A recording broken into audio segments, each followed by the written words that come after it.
May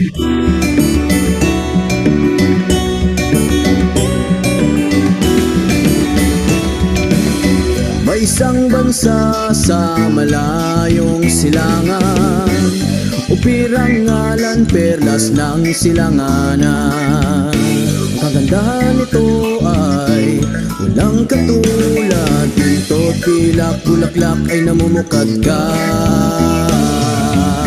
Bagong upir, bagong tayo ay aahon sa mga dayuhang umalipin noong unang panahon. Tumindig ka, gulat ang iyong mga mata, panahon na sabi ng abayahawa. Maharlikan. Hello po sa ating lahat, mga kaupiryan. Welcome po muli sa ating talakayan ng Tora at Tipan. At sa lahat po ng ating mga subscribers, maraming salamat po sa inyong pagsusubaybay. At muli, samahan niyo kami sa pagpapatuloy ng ating pagtalakay sa Aklat ng Hosea.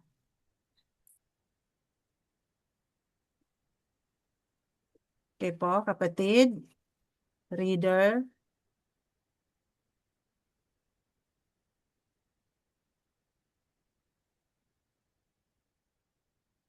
Hosea, Kabanata 6. Sis Maria, nandyan ka ba? Apo. Okay. Nais ko lang po yung mga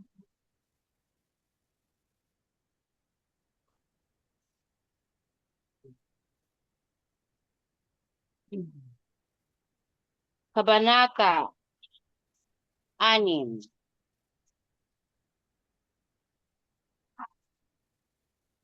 Hindi nagsisising mga Israelita. Halik kayo, tayo ay manumbalik kay Yahweh. Siya ang nagdala ng sakit, ngunit siya rin ang magpapagaling. Hinayaan niya tayo ay masugatan, ngunit siya rin ang magbibigkis sa ating mga sugat. Pagkalipas ng 2 araw, ay pagagalingin niya tayo. Sa 3 araw ay ibabangon niya tayo upang tayo ay mabuhay sa kanyang presensya. Kaya't kilalanin natin si Yahweh na ating alhayam, sapagkat kasing tiyak ng pagsikat ng araw, siya ay darating. Siya ay darating sa atin tulad ng ulan ng taglamig, gaya ng ulan ng tagsibol na nagpapasariwa sa lupa. Ano ang gagawin ko sa iyo, Efraim? Ano ang gagawin ko sa iyo, Juda? Ang inyong pag-ibig ay parang hamog sa umaga, gaya ng hamog na madaling naglalaho. Kaya't pinarusahan ko kayo at ang inyong mga saserdote. Pinagdusa ko kayo sa pamamagitan ng salita ng aking bibig, at ang aking hatol ay lumalabas gaya ng liwanag ng araw. Sapagkat ang nais ko ay katwiran, higit sa mga handog, at katarungan higit sa mga handog na sinusunog. Tulad nina Adama at Hawa, kanilang nilabag ang tipan at nagtaksil sila sa akin doon. Ang Gilead ay lungsod ng mga masamang tao na dungisan ng mga bakas ng dugo. Kung paanong ang mga tulisan ay nag-aabang ng biktima, gayon ang mga pangkat ng mga pari, sila ay pumapatay sa daan patungong Shechem, isinasagawa ang kanilang mga kasuklam-suklam na mga pakana. Nakita ko ang isang kasuklam-suklam na bagay sa sambahayan ni Efraim. Doon ay nalululong sa Efraim sa mga idolo. Sambahayan ni Efraim ay nadungisan. At para rin sa iyo, sambahayan ni David, itinakda rin ang araw ng kaparusahan. Yada. Yada.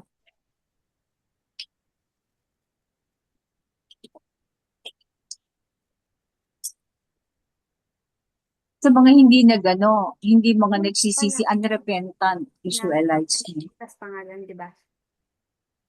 At gagawa ka niya. Oo nga. Pero lalagyan ko dito, pangalan. Yes, but siya nagdala ng mga sakit, pero siya din ang nagpapagaling. Inalaw niya na tayo ay ma-injured. Ano ba sa Tagalog? Masugatan. Pero siya din ang doktor na gumagamot.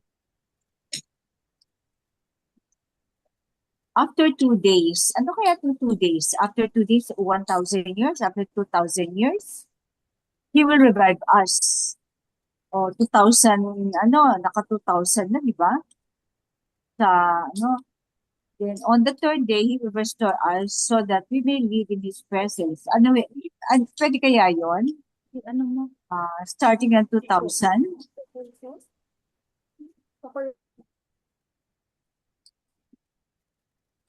Mahirap manghula, sis. Ano? Ano ba yung ano yung timeline? Ano yung kanyang reference point? Come, let us return to Yahweh. Dinala niya ng sakit at saka Pero after 2 days, ano itong 2 days? Diba a day is 1,000, ang sa ating 1,000 taon, isang araw lang sa kanya. So kung after 2 days, 2,000 ba yun? Kung ang reference point natin ay ang Messiah, diba? So on the third day, He will restore us. So sabi, acknowledge natin si Yahweh, kilalanin siya. Kasing siguro ng kaya't sapagkat kasing tiyak ng pagsikat ng araw, siya ay darating. He will appear.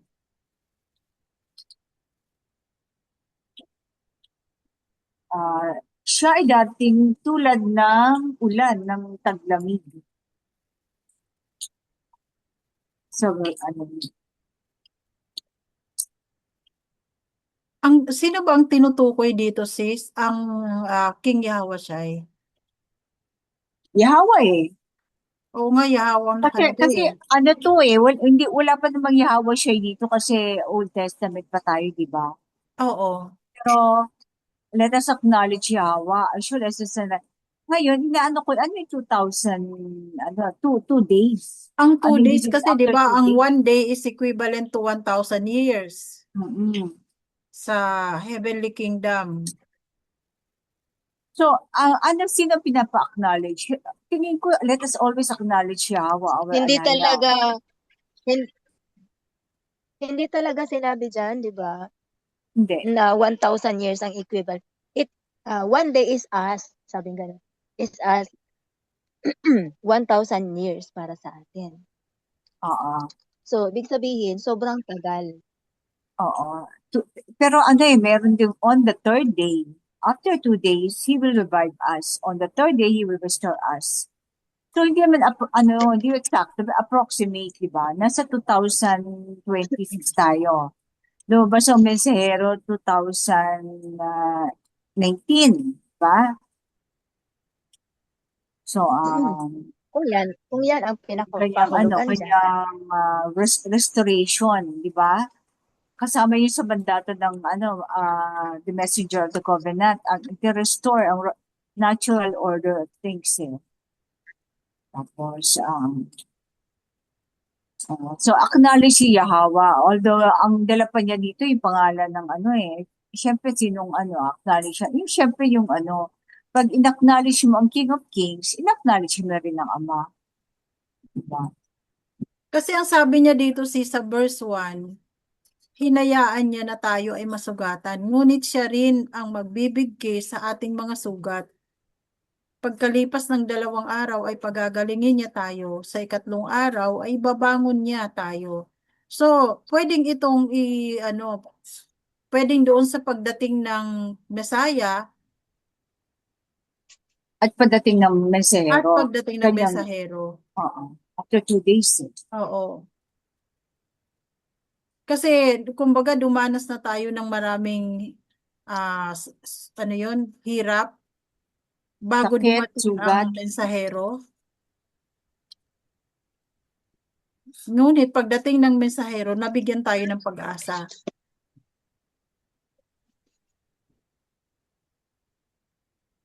yeah. Hmm. Sa verse 4, what can I do? Kasi nasa English ako, sis, yung nasa verse 4. Oo. Ano ang gagawin ko sa iyo, Ephraim? Ano ang gagawin ko sa iyo, Judah? Ang inyong pag-ibig ay parang hamog sa umaga, gaya ng hamog na madaling naglalaho. Kaya't pinarusahan ko kayo at ang inyong mga saserdote. Pinagdusa ko kayo sa pamamagitan ng salita ng aking bibig. At ang aking hatol ay lumalabas gaya ng liwanag ng araw. So, parang kung i-compare mo sa 1,000 years, no? Yung din ng mensahero, parang lang eh. Parang hamog lang, maya, parang lang, usok na biglang nawala, di ba? Oo, Compare mo. parang So, ganun napakabilis. Minuto lang na nawala. Oo. Minuto lang sa So, kanya ganun eh. din yan, yung pag-ibig natin, para daw, hamog lang. Oo. Matagal pa nga yung hamog kaysa usok eh. Hmm. Pagkaroon lang ng araw, nawawala na. Kaya I punish you with the words of my mouth. Kaya dineclare niya yung punishment sa kanyang bibig, kanyang salita, Tapos ang kanyang judgment, go forth like the sun, yung sinag. So maghapon yun, yung punishment na yun. Kasi for I desire righteousness more than sacrifice, and justice more than burnt offerings. Kahit no, kung walang justisya, o kahit magsunod kayo ng ilang dyan, kung inaamin ka sinungalingan, di ba? Oo. Sa panahon ng ng Mesaya, 'di ba, yung wala ng mga saserdote na na naglilingkod kasi na-take over na ang mga temple that time, 'di Templo. ba? So, Maaring sa mga sulok-sulok yan, siguro. At saka oo. pero dito sa Ophir, nagsusunog pa sila ng mga animal sacrifice. Hmm. So makikita mo din, Wala nang nabanggit na saserdote nung panahon ng Mesaya, 'di ba? mm, Mga pari ang nababanggit doon, mga paring oo, Romano. oo, mga pari na. At saka yun sa Ephraim, mga pari yan. Ngayon ko lang na isa, di ba meron tayong kaugalian ng mga yung mga sayawan. Ah, Tapos ang mga lalaki bibili ng ticket, gusto niya isang babae, bibili niya lahat papakiwin niya yung ticket ng babae para makasayaw niya buong gabi. Parang oo. saan nanggaling yung yun? Yung, parang siguro ito din yung sayawan ni anak ni Yun yata ang na, pinanggalingan yan eh. oo. Yung Di ba sa mga layo-layo lang yan eh. yung yung dinukot yung mga babaeng nagsasayaw na mga Benjamites. Hindi, ang pinag-umpisahan doon, yung babae na ang unang makikita niya sa pintuan, Oo, sa yung kay panalo ni yun kay ba yun? yun? Kasi may ako sa pangalan eh. Jehoshaphat ba? Yung anak niya ang unang niya nakita na sumasayaw sa Oo, picture. yung, Pag pinanalo siya sa digmaan, di ba? oo. Kaya yung anak niya, iyaano niya sa, ano, sa, pinanata niya yung anak niya. Kaya yung babae, sabi niya, after, ano, de- 2 months. ilang buwan ba? Two Bigyan mo months. ako ng 2 buwan para makapagpaalam ako sa aking mga kaibigan. Oo. Tapos sa ganun sila. Kaya yung mga naging ano kaugalian na ang mga babae ay nagkakaroon ng parang camping o ano, 'di ba? Pag parang nag salo-salo, nagkakaroon ng samahan. Tapos ngayon sa probinsya, alam ko yung mga sayawan doon sa ano probinsya. Tapos ang mga binata na pupunta doon o manunood tapos kung gusto yung makasayaw yung babae, pag pinagkaano pinagkakitaan, no? Hindi. So, inaano ko yung mga tradition natin, mga kaugalian, na kung mga Israelita ba talaga. Tapos, ah, isa din na ina-mention ko, na ang mga Benjamite talaga ay hindi na tunaw.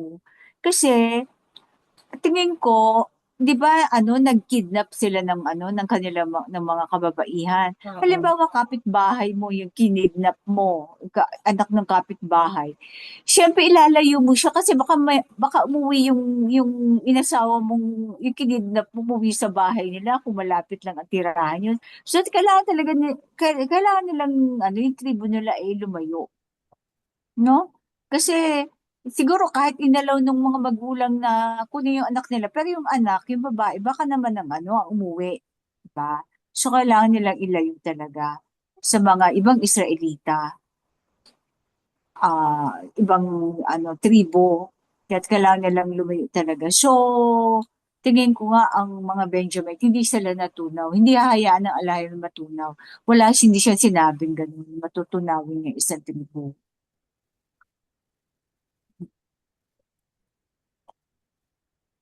Tapos ano pa yung verse 6, verse 7.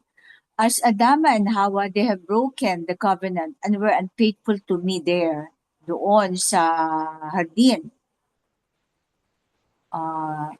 Gilead is a city of evildoers stained with footprints of blood.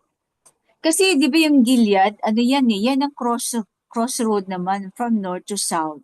Sa Gilead sila dumadaan, mga batong lugar yan. Tapos mismo yung mga pare, priest ang ng ano yun?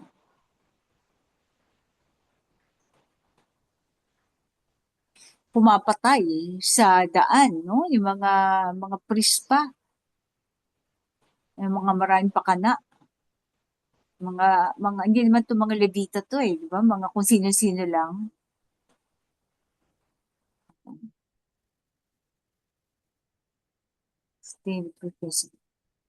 Tapos itong naalala ko din si Adama at Hawa. Di ba nung nung lumabas sila, nagkaroon ng nilagyan ng makalangit na nilalang ang Garden. garden. Di ba ang sabi ang Eden ang buong Asia. Tapos ang garden ay dito sa Ophir. So nilagyan nung ngayon ko naisip, sino ba yung mga nagbabantay sa atin ngayon? Di ba ang sa north ay ang China via Taiwan, di ba? Tapos sa south ay ang Islam ang nagbabantay. Kaya di ba yung Ophir na maintain nila yung bloodline nila? Kasi may baga hindi basta-basta kakapasok ang mga iba-ibang lahi. Dadaan talaga sila sa China o daanan nila yung mga Islam. Pero prior to Islam, ang daan nila ay Borneo. Sa Borneo ang mga Israelita rin ang nandyan. Or mga Hebreo din. Then, tinanong ko dun sa mensahero, sabi ko, yung mga mga kalaban, nagkaroon ng mga fallen angels. Kaya nga may kaalaman sila sa mga technology, mga malalalim na bagay. Sabi ko, hindi kaya ang mga Chinese, sinabi ko kasi, naiiba siya. Bakit sila singkit, makinis ang balat nila at matatangkad? Sabi ko, naiiba sa lahi ng mga, ng mga fear yan, ng mga inaunang tao. Hindi kaya meron din yan, nahaluan din sila ng merong, kung may fallen angel, merong angel, mga angel pa na nasabi ko may celestial being na humalo din sa kanila. Sabi naman si Hero, maaari, posible, sabi niya ganun. Parang ganun eh. Hindi siya nagbibigay ng confirmation or what. Kasi sabi ko, hahayaan na lang na mas wise sila or mas marunong kaysa sa mga totoong ah, mga purong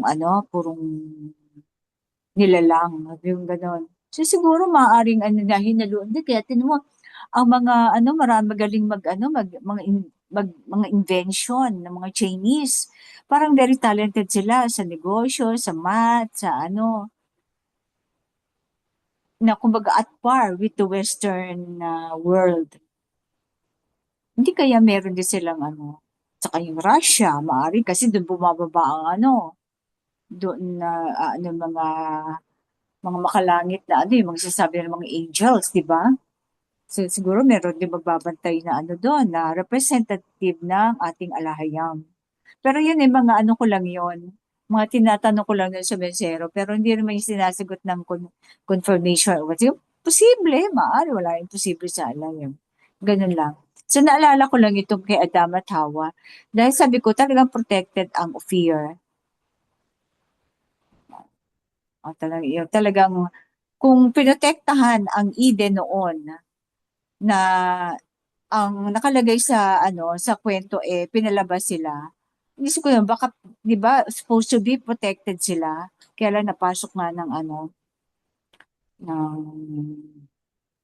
ng serpent. Hindi ko alam kung talagang pinalabas sila or kung lumabas sila, saan sila pumunta.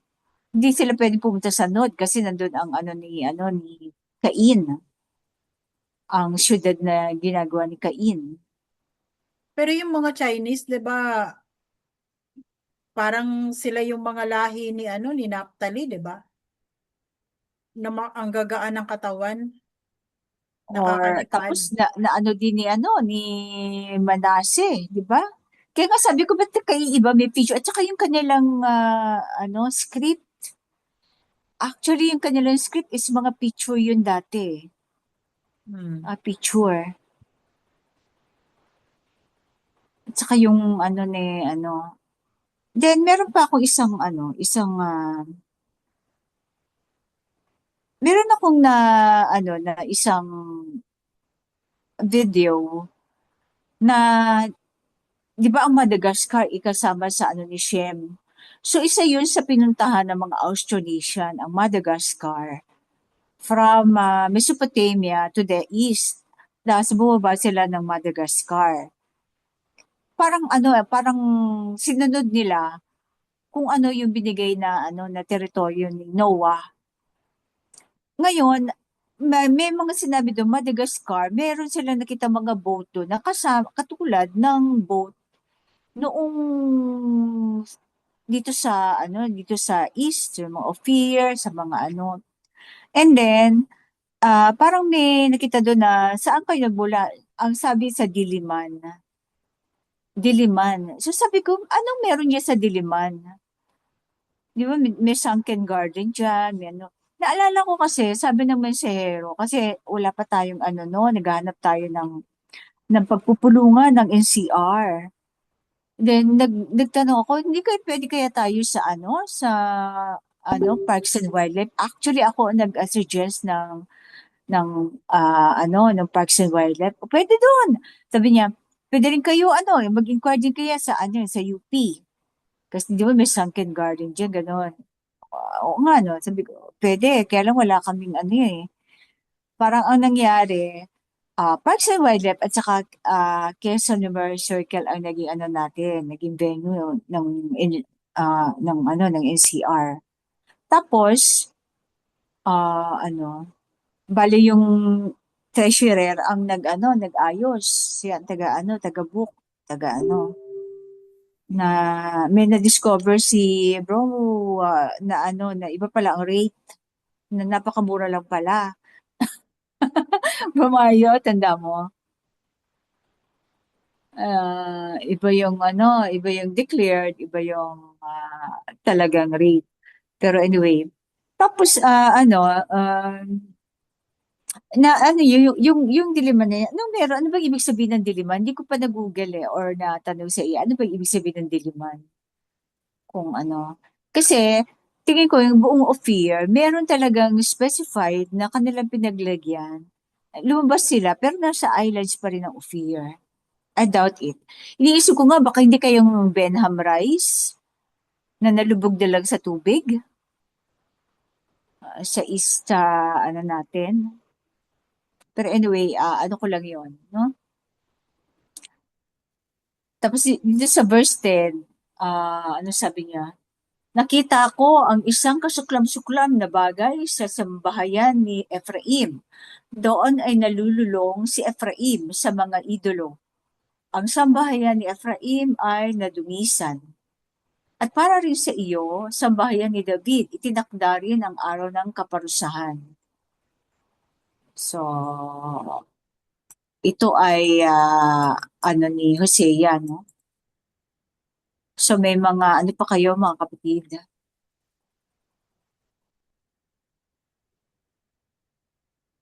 May mga additional kayo? Kundi, back to you, Sis Maria. Salamat. Salamat po. Ang kasamaan ng Israel, ay, Kabanata 7. Ang kasamaan ng Israel. Tuwing sinusubukan kong ibalik ang kasaganaan ng sambahayan ni Ephraim, tuwing nilulunasan ko sila, lalo namang nahahayag ang kanilang kasamaan at ang mga krimen ng Samaria. Sila ay gumagawa ng kasamaan, ang mga magnanakaw ay pumapasok sa mga bahay, ang mga tulisan ay nagsasagawa ng pandarambong sa lansangan, ngunit hindi nila iniisip na aking naaalala ang lahat ng kanilang mga kasamaan. Nasa harapan ko lagi ang kanilang mga kasalanan. Kinagigiliwan nila ang kasamaan at ang mga kasinungalingan.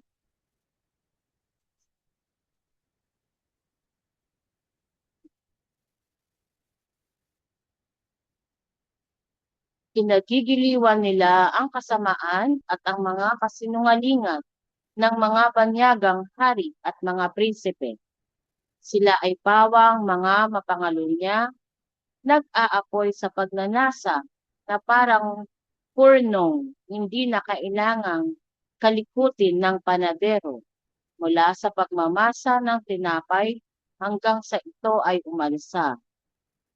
Sa araw ng pista ng kanilang hari, ang mga prinsipe ay nalulunod sa alak at siya ay nakikisaya sa mga mapanlibak. Ang kanilang mga puso ay gaya ng nag-aalab na hurno. Sila ay nagbabalak ng masama. Pagdamag na pumupusok ang kanilang pagnanasa. Kinaumagahan, ito ay naglalagablab na parang apoy. Lahat sila ay nag-aapoy na parang hurno, nilalamon nila ang kanilang mga pinuno. Lahat ng kanilang mga hari ay bumabagsak, sapagkat wala ni isa sa kanila ang kumikilala sa akin. Si Ephraim ay nakihalo sa mga bansa. Si Ephraim ay parang tinapay na hindi na ibaliktad. Ang mga dayuhan ay unti-unting sumisipsip ng kanyang lakas, ngunit hindi niya namamalayan. Ang kanyang buhok ay pumuputi, ngunit hindi niya ito nalalaman. Ang kapalaluan ng sambahayan ni Efraim ang nagpapatotoo laban sa kanila.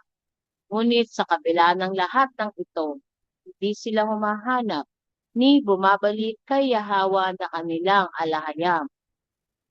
Si Efraim ay parang isang kalapating madaling malinlang, walang isip at walang unawa. Ngayon ay tumatawag sa Egypt, bukas ay tumatakbo sa Assyria. Kapag sila ay umalis, lalambatin ko sila at aking huhulihin gaya ng mga ibon sa himpapawid. Sa sandaling sila ay magsasama-sama, aking sisiluin sila. Kalunos-lunos ang sasapitin nila sapagkat sila ay lumihis sa akin. Pagkalipol sa kanila sapagkat sila ay naghimagsik laban sa akin. Hinahangad kong sila ay patawarin, ngunit ang sinasabi nila tungkol sa akin ay pawang kasinungalingan. Hindi sila sumasamo sa akin ng taus-puso, kundi sa kanilang mga higaan lamang. Sila ay lumuluhang nananabitan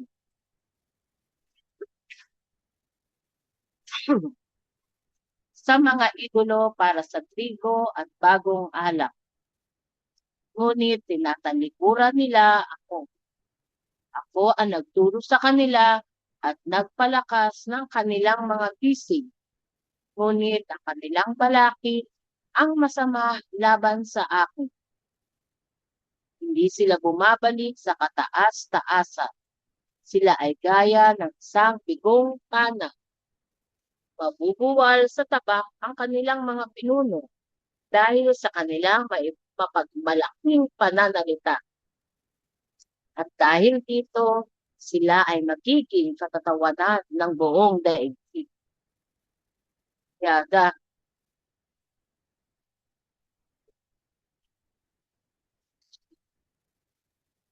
Yada. Yada. Yung anong pana sa verse 16, faulty ba? Siguro parang sirang palyado. Tagalog, palyado ba Tagalog? O sirang pana na lang? Palyado? Verse 16. Saan sis? Anong fault? Verse 16, 1:6. Chapter 7? Yeah, ito, yeah, yung, oo.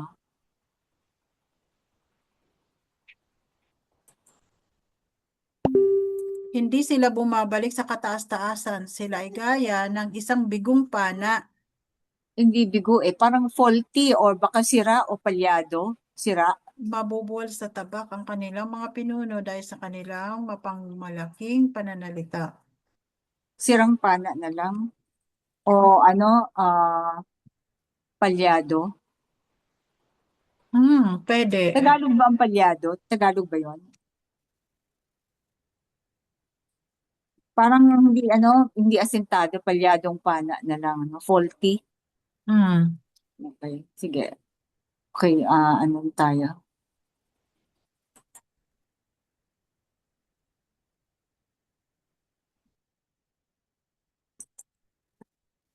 So,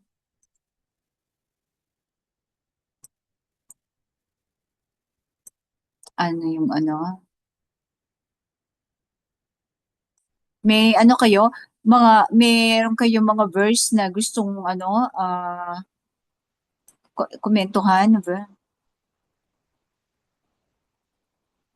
Ang daming napaaray ako dito sa verse sa verse 11. Yung verse 11. Ephraim is like a dove. Verse 11 yan? Si Ephraim ay parang isang kalapating madaling malinlang, walang isip at walang unawa. Ngayon ay tumatawag sa Egypt, bukas ay tumatakbo sa Assyria. Sa English kasi Ephraim is like a dove, easily deceived, senseless, and without understanding. Now calling to Egypt, now turning to Assyria. Wow. Ibig sabihin, walang paninindigan. Oo, meron pa kaya, hanggang ngayon kaya? Hanggang ngayon Tsaka hindi, naman, di ba? magandang uto-uto. Senseless nga eh. Oo. Imagine, no, inuubos na yung yung ubos na ng mga dayuhan ng lakas. Nakangiti pa rin. Ibibigay pa yung yung kanyang isusubo na lang, ipamimigay pa sa dayuhan, no? Tapos ipamimigay ng bargain na bargain. Tapos, yung natural resources natin. Tapos pagbalik dito, 1,000 times yung presyo. Naku, pina-price natin yung mga imported. Galing din naman sa atin yung yung kanilang yung noon, raw materials, Mm. no? O, tingnan mo, ibig sabihin ilang beses niyang itry. Whenever I try to restore the fortunes of the house of Ephraim, whenever I try to heal them, the sins of the house of Ephraim were exposed, and the crimes of Samaria revealed. Baga, nandiyan pa rin talaga yung sakit, yung cancer, na-expose, bumabalik. Yung, yung corruption, yung walang panindigan. Ano nangyari kay Bakit namatay si Lapu-Lapu? Bakit nga pala na, pagkabalik ng mga bakit natalo tayo? Dahil kay, sino ba yon? Sinong datuan yun? Naregaluhan lang ng mga Spaniards sa utulang, no? Kalaban ni Lapu-Lapu, sino ba yun? Sorry ha, mahina talaga ako sa pangalan eh. Parang parang Humabon yata. humabon nga, humabon. Tapos tumanggap ng ng manika. Kaya kahit ang Visayas region, ang isa sa unang binagsakan ng mga ng mga galing ng mga sa elita, hindi sila na mention na mensahero na kabilang sa isa sa Philadelphia Assembly. Kasi sa katigasan ng ulo, no? Nilindol na't lahat, nabinahan at lahat. Nandiyan pa rin ang kanilang idolatriya. Pero napakalaki pa rin ang kahabagan ng alayam, no? Sabi sa verse 12, kapag sila ay umalis, lalambatin ko sila. At Oo. aking huhulihin gaya ng mga ibon sa himpapawid. Sa Ano po? sandaling sila magsama-sama, aking sisiluin sila. Pero woe to them because they have strayed Oo. from me. Hindi Destruction to talaga sila them. makakawala sa kamay ng alahayam, no? Kahit na ang sasama ng ng mga Ephraimites. Mm. Gusto niya yung forgive, patawarin, pero nagsasalita sila sa kanya, sa English kasi, pawang kasinungalingan sa verse 13, no? Oo.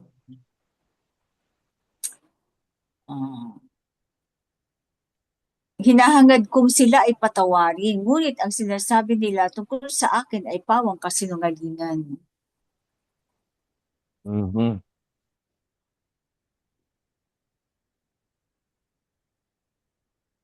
Ayan, hindi bro? sila sumasamo sa akin ng taos-puso, kundi sa kanilang mga higaan lamang. So, naaalala lang ng ng mga tao ang alahayam kung sila'y matutulog na. Yun ba yun? Oo, tingnan mo. Kundi sa kanilang mga higaan Sumasama sa lamang. akin ng taos-puso, kundi sa kanilang mga higaan lamang.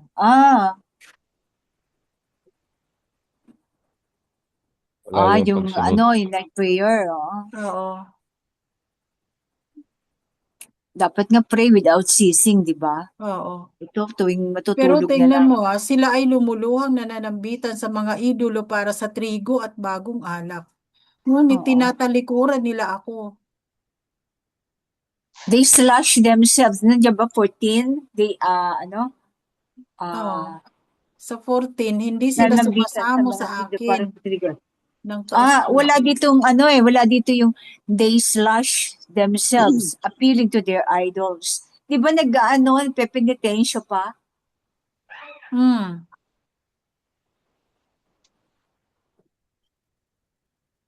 Sila ay lumuluhang nananambitan sa mga idolo para sa trigger. Oo. Meron pa yung days, di ba, edit ko yan. At saka iba yung Oo. kanyang pagkakalagay ng iba yung English at they slash themselves. Para yung mga nagpepenitensya. Appealing to their idols for grain and new wine, but they turn away from me. So ang Diba? ano yan, yung Naglalakad pa nakapaa. they slash themselves, Oo. sila ay lumuluhang nananambitan. They do not cry out to me but on their beds. Tapos, they slash themselves. Anong Tagalog niyan? Hmm. Ah, Kundi sa kanilang mga higaan lamang. Hinahampas nila ang kanilang mga sarili. Nagpepenitensya. Oo. Hinahampas nila ang Nagpepenitensya. kanilang mga Wala, sarili. hindi penitent eh. Hindi nga nagsisisi eh. Hinahampas Hindi. nila ang kanilang mga sarili. Nagpepenitensya sila para doon sa idolo nila. Oo. Oo nga, Kaya nga they slash themselves. Yan yung kinagagalit Di ba yan niya. nila sinusugatan? Ang penitensya ba Kailangan Tagalog? sinusugatan. Anong nilagay mo? Hinahampas nila ang kanilang mga sarili. Ayan yun. Hindi, period. Tapos, hinahampas nila ang period muna. Kanilang mga higaan lamang. Yan. Period. Nahampas nila.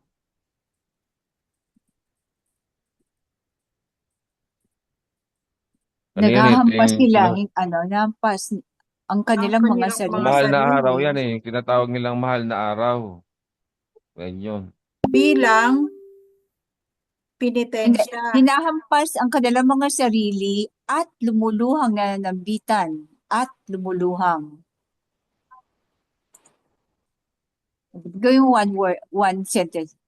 At lumuluhang nananambitan. So hinahampas nila ang kanilang mga sarili, bilang penitensya. At lumuluha,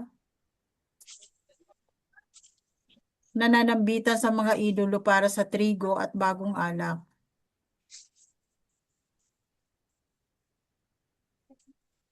Hinahampas nila ang kanilang mga sarili at lumuluhang nananambitan sa mga idolo para sa trigo at bagong alak. Ngunit tinatalikuran nila ako.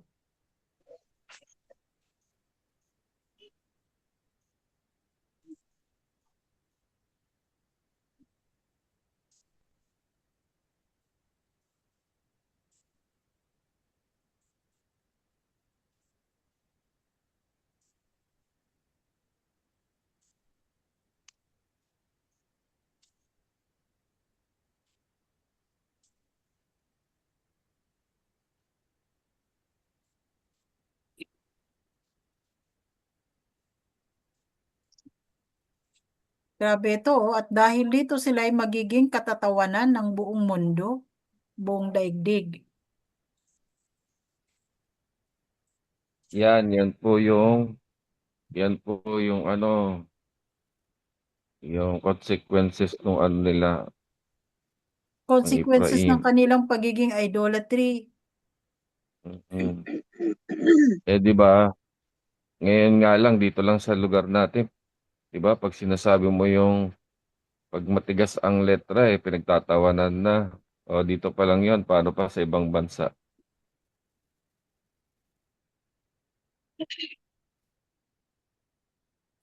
Kaya 'di ba dati parang itinuring ang mga Pilipino noon, tinuring na parang mga hayop.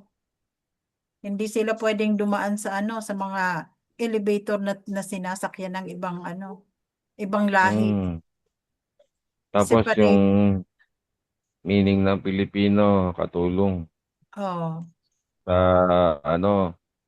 sa ganun kababa ang encyclopedia dignidad ng ating sa mga Britannica. kalahi. Sa Britannica Encyclopedia, 'yun ang nakalagay doon dati. 'Yun ang inireklamo ni yung singer na si Salonga, yung babae. Mm, Si Leia. pinaglab pinaglaban niya yan. Kasi pag tinawag, sinabing Pilipina, eh ano, tsaka ano bang ano yun, dictionary yun eh. Mm, Webster ba yun o ano? Basta nandoon yun. Tinanggal na nga lang yun, binago. Kasi walang humpay na ano eh. Yung Idolatry ano, ang nangyayari. yung Pilipina, parang Mm, ano ba tawag doon? Parang kasambahay ba? kasambahay. Di ba? Domestic helper. O yun, domestic helper. Yan.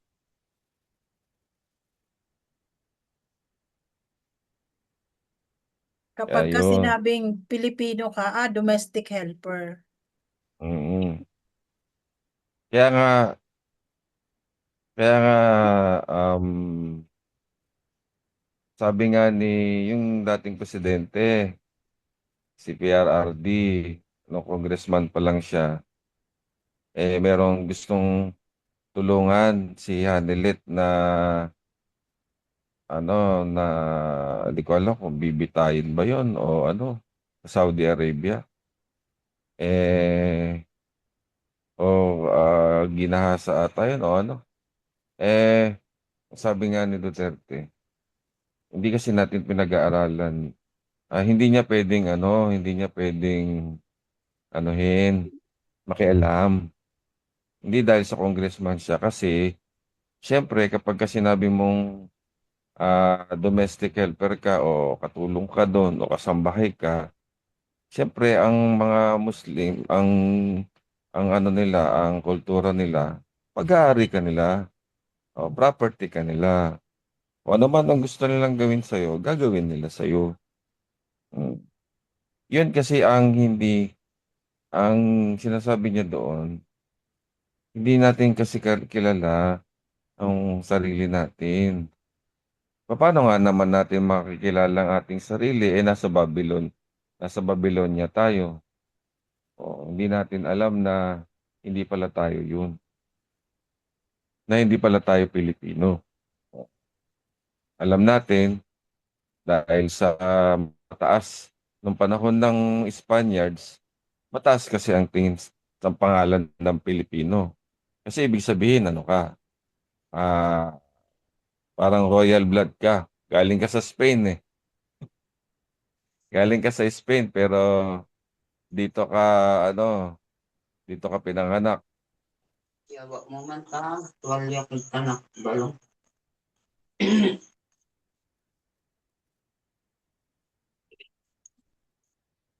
Kaya dapat, kaya dapat siguro, siguro, hindi naman natin masabi. Palitan muna natin ang pangalan natin. Mm, palitan natin. Hindi tayo Pilipino, Perian tayo.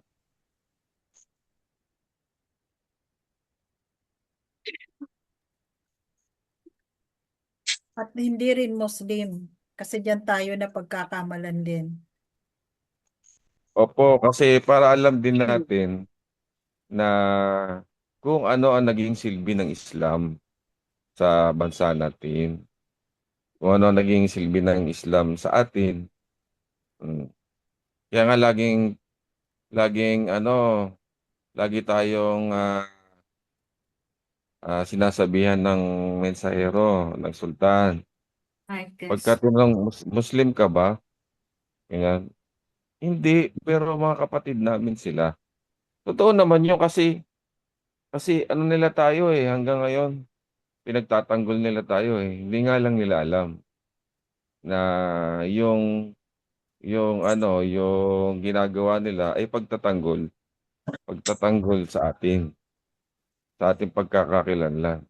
Kasi hanggang ngayon, dala-dala nila yung kasuotan natin. Gaya yung Grab na nasakyan namin nung isang gabi. Ah, tinanong din ako, anong ginagawa nyo dyan? Sabi ko, mayroon lang kaming pinagdiriwang na kapistahan. Ano ba kayo, mga Muslim? Sabi ko, hindi po. Kami ay mga operyan. Pero mga kapatid natin ang Muslim, sinabi ko gano'n. Mm, Hanggang tama sa po. nagkaroon kami ng ng conversation, pinakilala ko sa kanya kung sino ang operyan at kung bakit namin ba't natin isinasagawa ang mga kapistahan. So ang dami niyang tanong, halos lahat ng ng mga kapistahan pinagtatanong niya sa akin. So parang interested eh. Tsaka napansin ko sa mga Anong religion babae, niya, sis? Ha? Ano religion? Catholic. tsaka napansin ko sa mga babae ng mga Kaya Muslim, itinuro ko sa kanya yung yung bago opiran. kami naghiwalay, itinuro ko sa kanya yung Operian Heritage Conservatory. Sana mabuksan niya.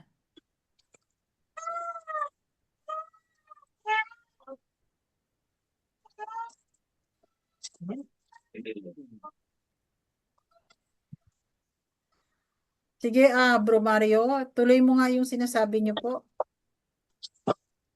Kasi yung ano lang, ano yung, di ba, nagtatakip po kayo ng buhok. Ng ano ba, ano yung inaano natin? Yung pinatatakip po Oo, sa, yung headdress. sa headdress. Napapansin ko kapag ka mga Muslim naglalakad ng gano'n sa mga mall sa hindi tinitingnan ng may ng may ng taong nito na may mali siya. O, yun na kaagad ang kaya doon mo lang mapapatunayan yung sinasabi ng sultan ng mensahero. Sa pananamit pa lang, tawag nito, may protection ka na sa pananamit mo pa lang. May protection ka na sa alahayam. Kaya Mm. napakaganda na mabalikan talaga natin ang ating sarili para hindi lang sa protection, para sa pagkakakilanlan. Kaya lang, paano? Ang tanong, paano? Lalo na kung pinag-uusapan natin ang Visayas region, paano? Binahaan na sila't lahat, nilindol na sila ng malalakas na lindol, binahaan na sila ng may putik, na rumaragasa, na ang daming winasak na kabahayan, na may mga namatay, pero inayos pa rin nila yung simbahan nila, inugot nila yung altar doon sa loob, inilabas nila yon at sumamba pa sila ulit doon. Ang tanong, may pag-asa ba? Yun ang tanong.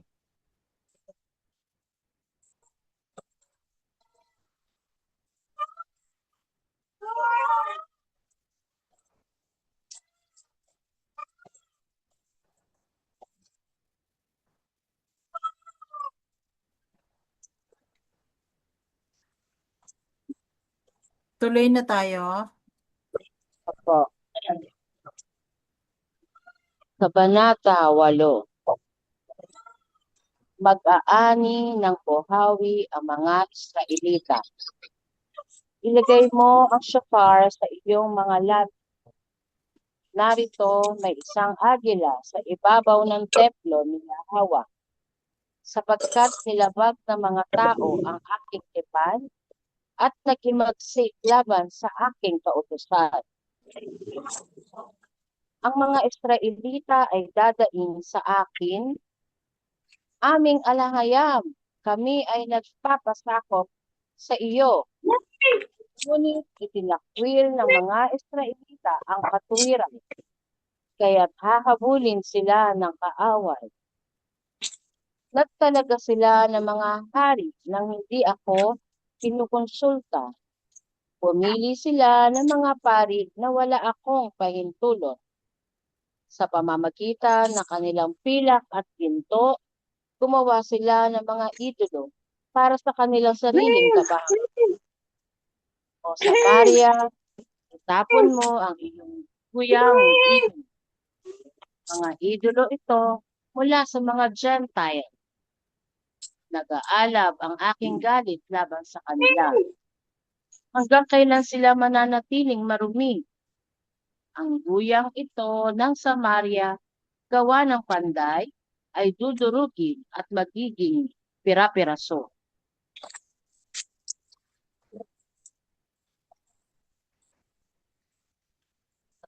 Sila ay naghahasik ng hangin at mag-aani ng buhawi. Ang tangkay ay walang mga butil. Ang tangkay ay walang mga butil. Wala itong ibubungang harina. At kung sakaling may ani, mga dayuhan ang aani nito. Ang sambahayan ni Ephraim ay nilamon na. Ngayon ay sila ay kabilang sa mga bansa. Tulad ng bagay na walang nagnanais. Sapagkat sila ay pumaroon sa Assyria na gaya ng mailap na asno na naglalagalang na mag-isa, naglalagalag.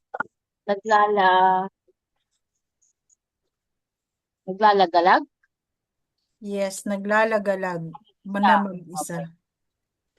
Naglalagalag.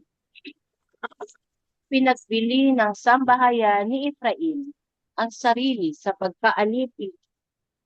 Bagamat nakihalo sila sa mga bansa, aking titipunin silang muli sa takdang panahon. Ngunit ngayon, sila ay nagsisimula ng malanta sa ilalim ng paniniil ng isang malupit na hari. Bagamat nagtayo si Ephraim ng maraming dambana para sa mga handog sa kasalanan, ang mga ito ay naging mga dambana ng kasamaan. Pinahayag ko sa kanila ang maraming kautusan ng aking tipan. Ngunit itinuring nila itong mga bagay na banyaga. Bagamat sila ay naghahandog sa akin at kumakain ng karne, ang alahayam ay hindi nalulugod sa kanila. Ngayon ay aalalahanin niya ang kanilang kasamaan at parurusahan ang kanilang mga kasalanan. Sila ay babalik sa idolatriya ng Egypt. Nilimot ng sambahayan ni Ephraim ang kanilang mailalang at nagtayo ng mga palasyo. Ang mga tao ng sambahayan ni David ay nagpatibay ng maraming bayan. Ngunit magpapadala ako ng apoy sa kanilang mga lungsod na tutupo sa kanilang mga kuta. Yada. Yada.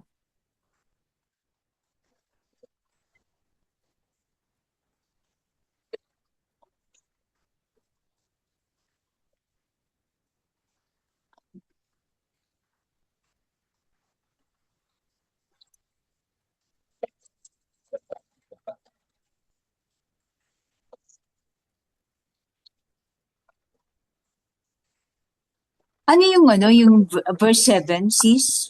Ano sa Tagalog?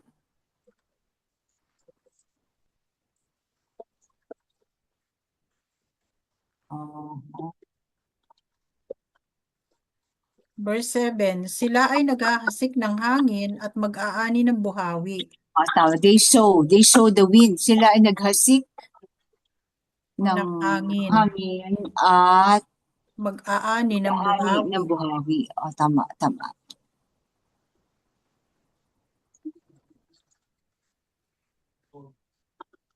Ibig sabihin, walang laman yung kanilang mga tinatanim. Ano ito yung first one? Put the shofar,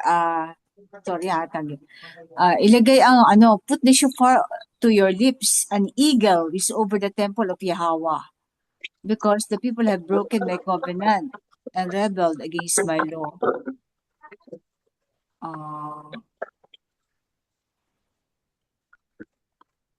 So sino yung eagle na yon?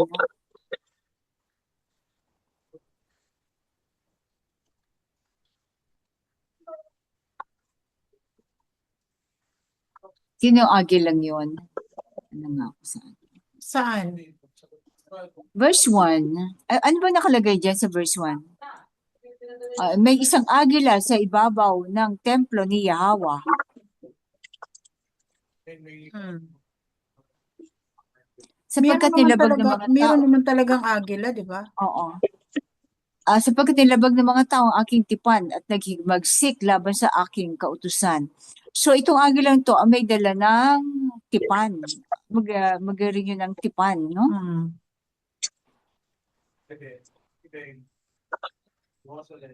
So sa ibabaw ng templo, hindi ipapasok sa loob ng templo, no? Sa ibabaw. Oo. Lumilipad, mandaragit, ibong mandaragit. Oo.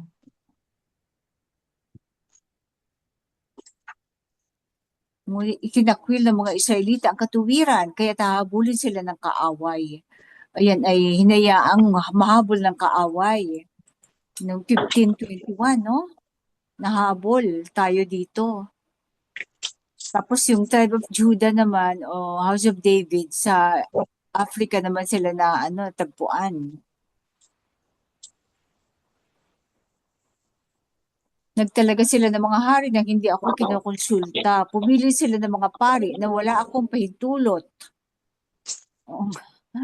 Yung mga naglalaki ang seminaryo, wala pa ng pahintulot to ng alahayam, no? Oo. Sa pamamagitan ng kanilang pilak at ginto. Turog ka na ah. Oo, paki-mute Turog na lang ka. si Sir Kim. Sa pamamagitan ng kanilang pilak at ginto, gumawa sila ng mga idolo para sa kanilang sariling kapahamakan. Para sila mapahamak mismo, no? Hmm. O Samaria, itapon mo ang iyong guyang idolo. Mga idolo ito mula sa mga Gentile.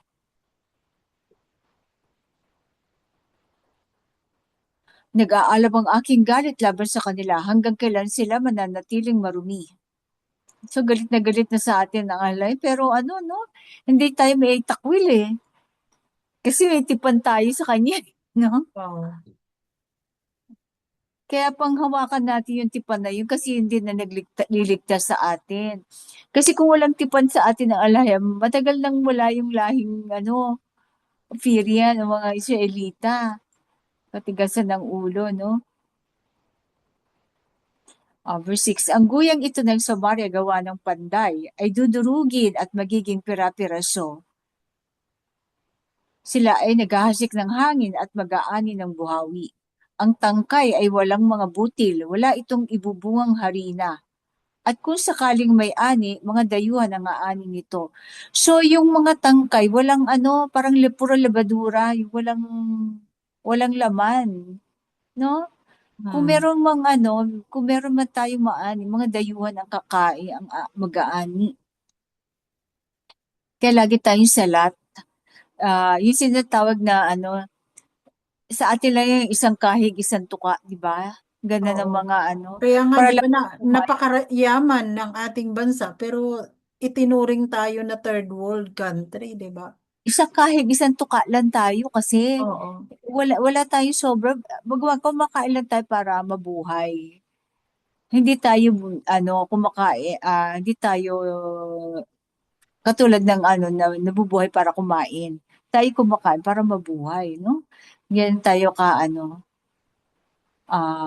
trabaho ng trabaho pero ah isang araw anti millionaire. Yun ka. Oo. Pero Ang marami namang sabay. kahig ng kahig, wala nang matuka. Oo nga, no? Parang Hmm. under pa tayo yung slavery kasi ng West yung ating value ng ating pera, no? Oo. So Kasi, ngayon, kahit patupad yung PRRD na 1,000 na increase sa mga pensyon, naman ang inflation? Parang wala nilamang rin eh, oo. inflation, ganun din, no? Verse 8, ang sambahayan ni Ephraim ay nilamon na. Ngayon sila ay kabilang sa mga bansa. Tulad ng bagay na walang nagnanais. Kabilang. Verse 8 ha. The house of Ephraim is swallowed up. Now they are among the nations like something no one wants. Swallowed up. Nilamon na. Mm-mm.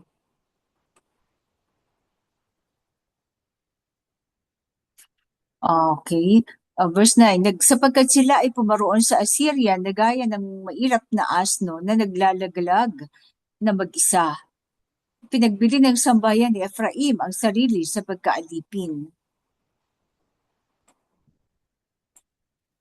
Minsan, sa ibang mga bansa noon, natatandaan ko, sobrang baba ng pasweldo sa atin para lang, no?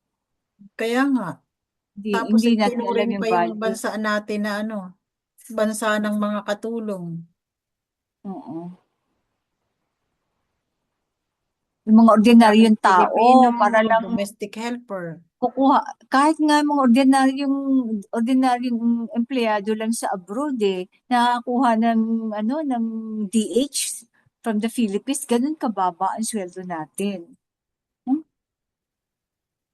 Bagamat nakihalo sila sa mga bansa, aking titipunin silang muli sa takdang panahon. Ngunit ngayon, sila ay nagsisimula ng malanta sa ilalim ng paniniil ng isang malupit na hari. Naku, sino ba itong malupit na hari to? Baka ito na yung pinakamalupit na Philip? hari. Hindi naman siya under slavery pa tayo sis. Ang Oo hari nga. ng Babylon. Babylon Amerika. pa rin, no? Diba? Oo. Tapos yung nakaupo sa Malacanang, tuta lang naman ng Amerika. Oo nga. No? Aso lang ng Amerika. At least malaki-laki na, no? Hmm. Bagamat nagtayo si Ephraim ng maraming dambana para sa mga handog sa kasalanan, ang mga ito ay naging mga dambana ng kasamaan. Oo, di ba ito yung mga tinayo ni Ephraim? For sin offering, pero kung sino-sinong pare ang inilagay niyo doon. Ipinahayag ko sa kanila ang mga maraming kautusan ng aking tipan, ngunit itinuring nila itong mga bagay na banyaga. Yung mga yung mga covenant laws, ang akala nila, kasi ang sinusunod ng mga ngayon, ng ating mga kababayan, yung yung New Testament ng Saved by Grace, ganyan. Pag inano mo yung mga pagsusunog ng ng insenso, ng mga ganyan, isipin nila pang foreigner yan, pang lang, pang Muslim lang yan, o pang di ba? Pabanyaga daw yun, yung pagsusunog ng handog, hindi pagkain ng mga yung mga unclean food. Parang tayo pa ang naiiba, kumbaga, tayo pa ang naiiba sa kanila. Tayo pa ang weird ang tingin. Okay, verse 13. Bagamat sila ay naghahandog sa akin at kumakain ng karne, ang alahayam ay hindi nalulugod sa kanila. Ngayon ay aalalahanin niya ang kanilang kasamaan at parurusahan ang kanilang mga kasalanan. Sila ay babalik sa idolatriya ng Egypt. Nilimot ng sambahayan ni Ephraim ang kanyang may lalang at nagtayo ng mga palasyo. Palasyo, ito yung mga simbahan to, no? Mga palasyo. Palasyo, ano to? Sige, palasyo na lang. O lagyan natin ng simbahan. Open close parenthesis. Ang mga tao ng sambahayan ni David ay nagpatibay ng maraming bayan. O, di ba? Maraming pinatibay yung New York. Di ba? Mga naging slave sila doon. Nag-build sila ng maraming siyudad.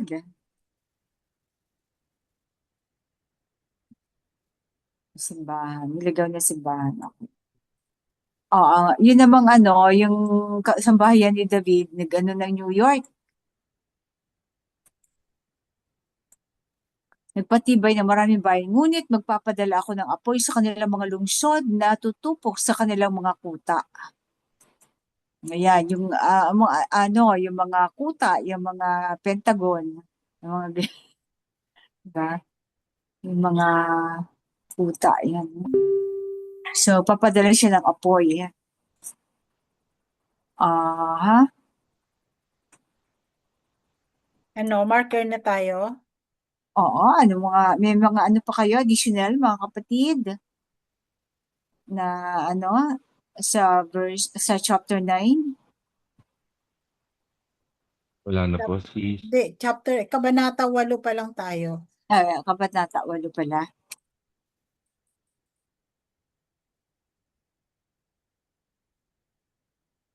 Ano yung meron kang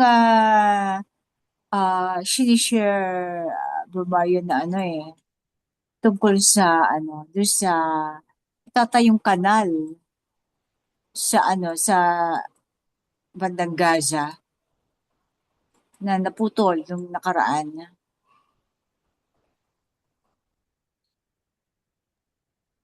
Sa ibang ano natin talakayin yung sis. Kasi siguro yung mga kasi katulad ng mensahero, nakaabang siya sa geopolitics. Nakatabay siya lagi sa geopolitics. Baka may Opo. bagong gaganapan Yung local, mga distraction. Although marami rin kaganapan sa ating local pero ang binabantayan talaga naman zero yung geopolitics. So, pag may mga bagong naayon sa mga kaharian at mga kingdom at mga maganda rin ma-share sa ating mga manonood kaganapan ng napipintong global yan, reset na kalagay sa ng mga earthquake o lindol na nasusulat sa aklat ng Revelation. So, Di ba mga meron kapatid, tayong ano noon? Meron na tayong na-record noon. Inilagay na natin sa special talakayan. oo, pero kapiraso lang yung bro kasi bakit nga ba naputol yon? Kasi salita ako, hindi ko alam, hindi pala ako naka-mute. Kaya, Yung, chinat ko na lang yung part na yon. At saka hindi pa rin tuloy yun eh. Hindi pa rin yun na, okay. Pero anyway, di, sige. inobserban ko pa yung galaw ni ano. Yung ni galaw ng ah, present na administrasyon kung magpapabola talaga siya o tatanggapin niya talaga o ano. Pero siya sa Vietnam dumating pala yung ng Vietnam. So after niyang galing si Japan, sa Vietnam naman, no? So kahit pa paano sa Southeast Asia ay nagkakaroon ng mga alyansa, nabubuo naman ang ating sa kapitbahayan natin. Hindi, Ang kumukonsulta alahan lang. natin, malapit ang na DNA natin sa Vietnam. Kahit tingnan yung mga itsura nila. Bali since tayo nasa atin kasi ang chairmanship ng ano ngayon Southeast Asian nation Oo, pala, oo. Kaya nagpunta yun dito kumukonsulta. Mm, Kumukonsulta siya. oo. Ibig sabihin, kahit pa paano, may mga bansa pa rin na rumirespeto sa superior. Oo, representative natin ng ating presidente. Tsaka may kinalaman din yan doon sa pinupus ng Japan. Pero yung recent na pagbisita niya sa Japan, parang nagbabago yung tingin ko doon sa behavior nung ng dalawang nag-uumpugang higanteng bato. Nawa, tama yung yung minsan kasi kailangan mong ipakita na na kailangan mong ipakita o kaya kailangan mong gumawa ng mga hakbang para hindi makita yung talagang gusto mong gawin. Yun talagang pinaplano mong gawin. Oo. Minsan kailangan mong gumamit ng mga drastic na mga desisyon para itago yung Totoong intention. mga bagay na ano na na mga plano na para matuloy. Mm. Ay, Ayun. distract mo, ituturo mo sa kanan, pero ang intention mo nasa kaliwa, di ba? Ituturo mo siya sa kanan. Yung ganun ang ano mo, ang takbo. Kaya tingnan natin kung papalo sa ganung direksyon. Kaya lang kasi hindi ako masyadong makumbinsi dun sa nakikita ko kasi nga ang ang Pilipinas ay under sa Babylonia pa rin. Oo.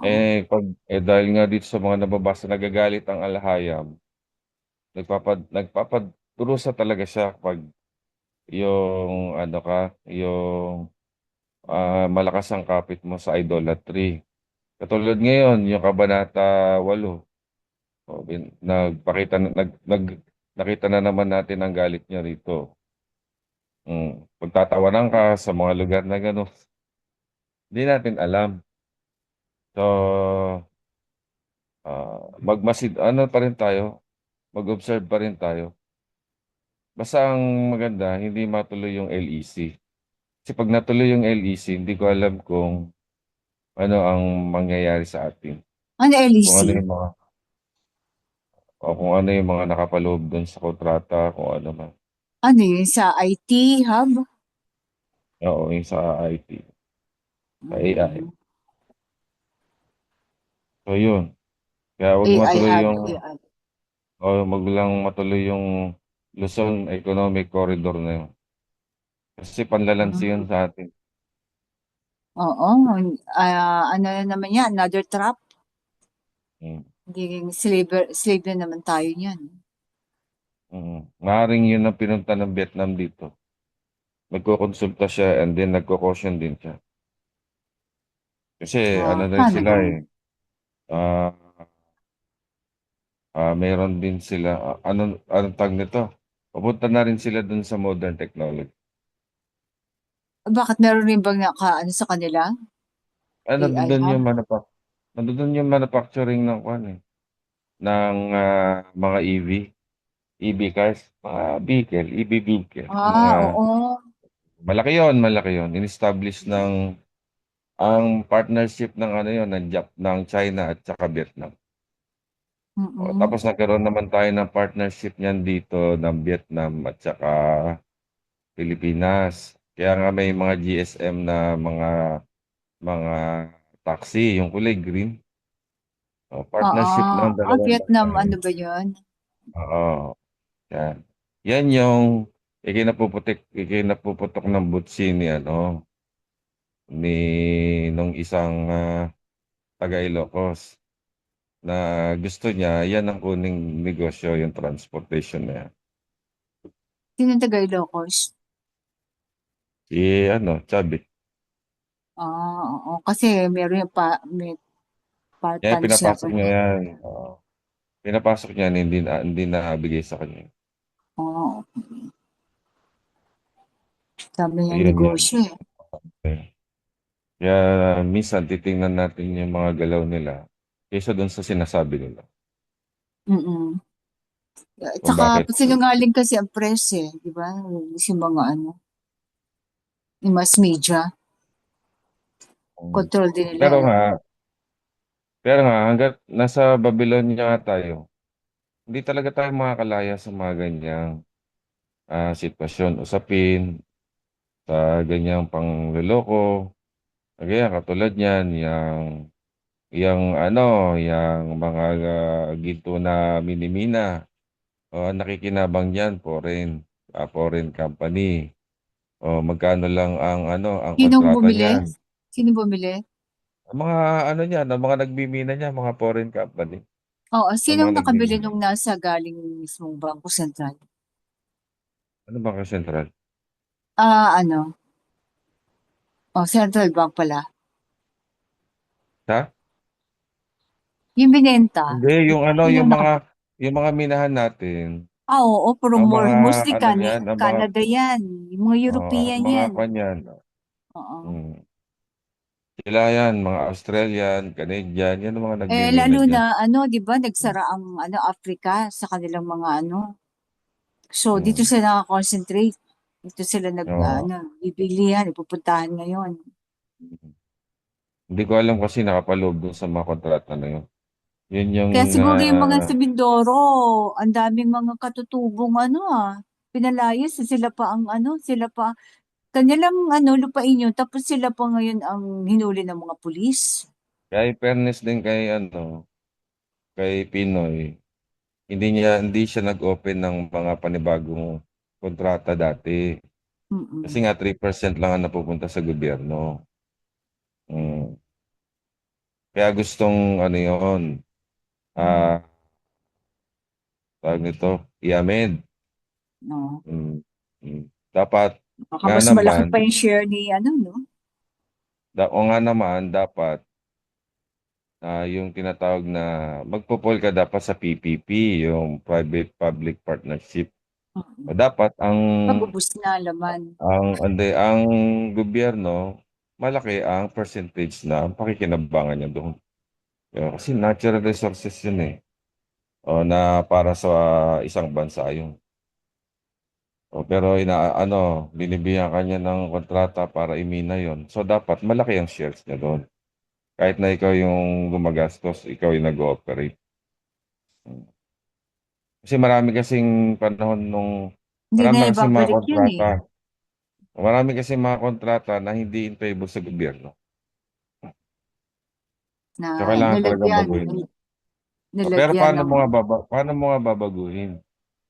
Kung ang UPIR ay 90, hindi 95% eh.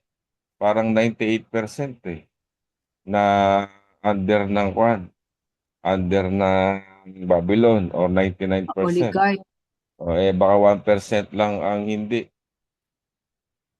Oh, Sabihin mo na na, sabihin mo na hindi sila mga Katoliko. Pero ganun pa rin naman. Exchange pa Ang rin. mga Islam, yung mga Islam. Ang, wala Kamusta namang na ba yung mga problema sa Islam? ang mga, ang mga Islam, di ba, paunlad sila ng mga paunlad ngayon. Kasi yung mga Oo. kapatid nating Muslim, di ba, ang Gusto na nga gagaling nilang, nila, ang gusto na gagaling nga nila nilang humiwalay magnegosyo. di ba? Sa Mindanao, gusto na humiwalay sa Pilipinas. Hindi, ang nagsasabi Yung lang nun, corruption dito sa, Mga Duterte Hmm. lang kasi nagsasabi, yung mga ilan lang. Hindi nga pwedeng paghiwalayin. Kasi nga, Oo, pinag-isa na yan. oo nga eh. Oh. Dahil Kaya sa corruption dito sa Luzon. uh, lahat ng ano niyan, lahat ng magtatangka na paghiwalayin ulit yan, hindi nga magtatagumpay. Kasi nga pinag-isa na yan. Na-explain na natin yan doon sa nakaraang talakayan natin. Na pinag-isa na. Hindi mo na yan mapapaghiwalay Oo, pa. Kasi kapag ano napinaghiwalay mo yan. pa yan, makakalaban mo na ang alahayam dyan. Oo, Kaya isang walang garden yan. magpo-prosper niyan. No? Oo. Di ba, pinopost pa nga ni Piara din ng mayor siya na kinausap niya pa si Miss Wari. Si Miss Wari pa kinausap niya. Hmm. O ano, o mag-unite na tayo, hiwalay na tayo sa Oo. Luzon. Ano sabi ni Miss Wari? Hindi siya pumayag. Di niya tinuloy. Oo. Wala, tahimik Oo. na lang Kasi sila. marami rin Muslim kasi sa Doon pa lang may diwa na doon. ito May si diwa na Miswari. pumasok. May diwa na pumasok kay Miss Wari. Kaya hindi siya pumayag kasi nga hindi nga papayag. Hindi nga ano. Kamusta yung Sabah? Kailan babalik? Di ba para lang explore pa natin 'yon. Di ba panahon ni Noynoy, nagtayo sila ng Hmm. Bangsamoro Islamic, ano ba 'yun? Yung Farm. Barm ba 'yun? Hindi. Ano 'yun Ah, eh? ah. Binuo ng ano 'yun, pinondohan ng Malaysia 'yon. Nung binasa nila ulit ng Senate, ang head nun si BBM ang head nun. Nung ni-review nila 'yon, kasama si Enrile nung nag-review doon eh. Nung ni-review nila 'yon, nakalagay doon na hihiwalay na, magkakaroon na ng sariling estado yung Mindanao. Ano nangyari? Dapat yung pipirmahan na lang nila Noynoy yun eh. Pipirmahan na Oh. lang presidente. Di ba na ano yun, na Bulgar yun, na tawag nito, Sino ang naglalabi na-scrutinize nun? yun. Sino Di ba naglalabi? Si di ba Trillanes na, ba? Sino ba naglalabi? hindi, si BBM ang ano nun eh, Bangsamoro, nag-scrutinize ano, siya kasama si Enrile. autonomous Autonomous region. religion. Ang naglabi nun, yung sa Malaysia. Di ba, Mga Malaysian. 'di ba nagpondo sila ng 70 billion. 70 billion. Hmm. Ang Laki kasi na initial. yaman nun eh. Mm. Ngayon anong nangyari? Natuloy ba 'yon? Hindi natuloy. Hindi mo na nga pwedeng ipaghiwalay kasi nga buo na 'yon. Buo na siya. Ito na siya ngayon. Kaya nga ang ano ni si ang ang tamang gawin ay i-unite. Kasi yun din naman ang laging sinasabi ng mensahero nung dumating siya. Kailangan kaya nga one flock, 'di ba? Oo. Mm-mm. Kaya nga lagi niya sinasabi yun. Kasi nga, yun talaga kingdom eh. Paano ka magtatayo ng kingdom kung watak-watak? Mm-mm. Ayun lang po mga kapatid. So, reminder na siguro lagi nating stress na yung kingdom ang ating ginagawa natin to para mabuo uli ang kingdom, no? Yun ay dapat nasa Mm. consciousness na natin yan ng kingdom ng anak ng ating creator, bale, Mm. ating creator. Kaya nga dapat magpasalamat tayo kasi kung obserbahan natin mabuti, nagiging part tayo ng pagtatayo ng kingdom. Mm. Tama yung sinasabi ng sultan. Oh, yung panahon Dito ni nga Juan, mag-uumpisa di ba? Dito yung nag-umpisa, dito panahon, uli opo, matatapos, at dito uli mag-uumpisa. opo, ang pundasyon, ito yung pundasyon na yun, Oo. itong Torah ang pundasyon. Oo. Di ba sabi niya nga, mas mapalad pa tayo kaysa kay Juan the Baptist. Kasi nung panahon niya, pawasak ang kingdom. Sa panahon natin, sa panahon ng mensahero, binubuo ang kingdom. Kaya mas importante itong panahon na to. At at Itong bro, itong pag ito lang, gusto ko mm, lang marinig ng lahat. mm, Kahit ang Messiah ay nagbigay mm. daan sa mensero. Sabi niya, kailangan niyang umalis Yes, tama po. Mm, para maipadala ang mensahero. Ganon, mm. ganon niya binigyan ng kahalagahan ang mensahero. Kahalaga. Kaya umalis Kapalit niya. siya. Mm, Oo, sabi niya, kailangan mm. kong umalis kasi pag hindi ako aalis, hindi ko maipapadala ang mensahero. So, ganun kahalaga ang mensahero, mga kapatid, na sumakalaban sa mensahero. Na even ang Messiah ay nagbigay daan. Kaya tinalakay kanina dito eh. Hindi mo pwedeng baliwalain ang Torah. Kasi ito ang pundasyon natin eh. Ito, Konstitusyon. ito ang invisible na wall. Ito 'yon. Ngayon, kung sasabihin mo na enough na sa'yo yung kung ano yung pinaniniwalaan mo, dahil mahilig ka sa itlog, o de, ligaw ka. Kasi hindi mo alam, hindi mo naiintindihan ang purpose ng messenger. Hindi mo naiintindihan yung paliwanag na rebuild the kingdom. Hindi mo nauunawaan yon.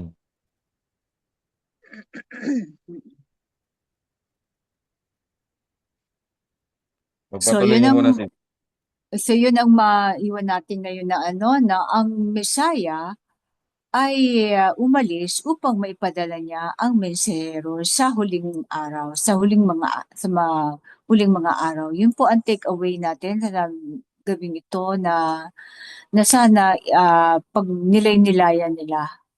Bakit ganun kahalaga ang mensahero? Kasi siya ang magre-revive ng covenant, ng Opo. tipan natin sa alahayam. Ano po, mga kapatid. So, meron tayong musika. Kasi yun, okay, sige, yun. Okay na. Sige, sige po, Sa sige po. susunod natin yan, bro. Susunod na take away. Salamat mga kapatid. Sa susunod na Be talakayan blessed. po ulit. Be blessed. Be blessed. Shalom. Okay, hanggang sa Be muli blessed po. po. Salamat. Sis Maria.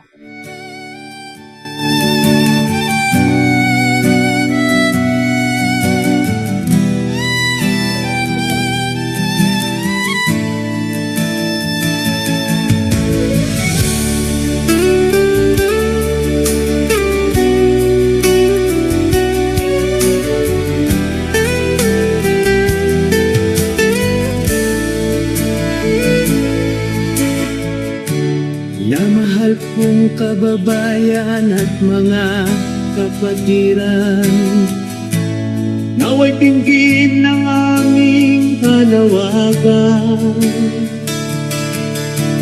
Naging itanim sa iyong puso't isipan ang banal na diwa ating pangalagaan. Nabuhat na tagapagturo ay nangangalandakan. Ang banal na kasulatan ay kanilang yuyurapan. Siya ba'y hawa ay kanilang kinalikuran. Ang haring Yahweh ay kanilang nilapasangan. Sa habang-habang ng mga taong mangmang.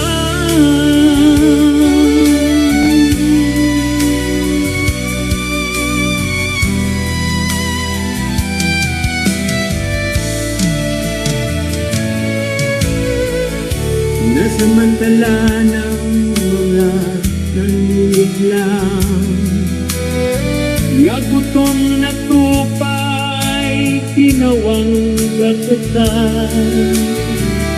Ang matatagaw na pagod na walang katuban. Kaya mga kasama, huwag bibigyan ng puwang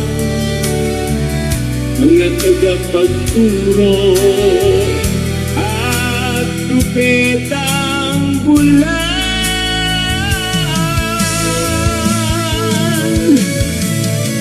Kabayan at pasayan ang ating kabataan. Sanla'y nakasalalay, pag-asa ng tawag. Laging tandaan at ipagpag sa isipan. Tinig ng silangan, hinggin at paniwalaan. Batas ng alahayam, daligan ng katotohanan.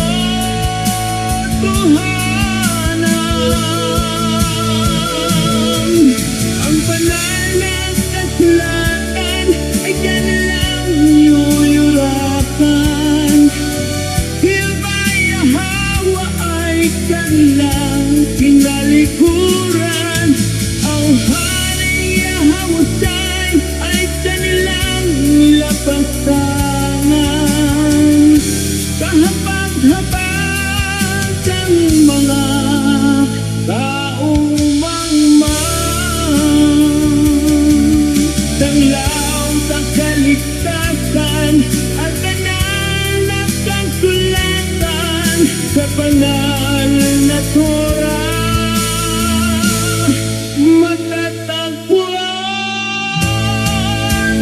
Amen.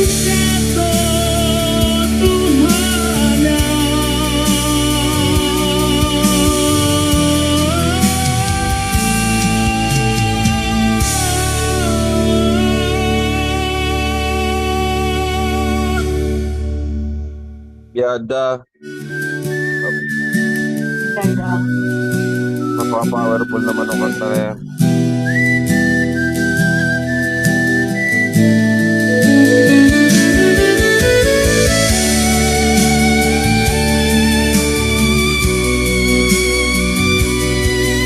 Susan Hashem ang compositor.